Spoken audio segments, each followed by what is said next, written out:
So friends, today I am going to tell you about the symptomatology of cancer esophagus and how to diagnose this lethal disease. The most important symptoms is difficulty in swallowing, which is also called as dysphagia. Now this dysphagia could be for liquids and solids, and in progression initially it arises for liquids followed by dysphagia to solids. So suppose if patient is having dysphagia to liquids, that means if it is proven to be a cancer esophagus disease, it is in earlier stages in comparison to patients who have got the disease with dysphagia to solids. There are many other symptoms also, like loss of appetite, weight loss, evening rise of temperature, but they usually come in later stages.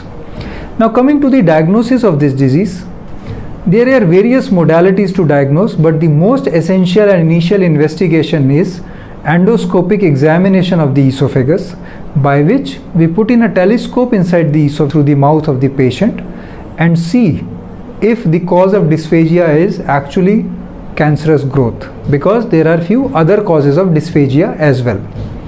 Once we find on endoscopy that there is a mass or tumor inside esophagus, the next step is to take a biopsy from that tumor or mass and put in that tissue from biopsy to histopathological examination. That examination confirms that whether it is cancer or not and which type of cancer it is. Once we have diagnosed and confirmed that the person is suffering from cancer esophagus, the next step is to find out the extent of the disease, or in other words, to stage that disease. That is done essentially by radiological imaging, that includes CT scan of the neck, chest and abdomen, PET scan of the whole body. The idea of getting CT scan of neck, chest and abdomen is to see the local extent of the disease, and the PET scan is done to see whether the disease extent is only locally or it has spread to the distant organs, that is stage 4 disease.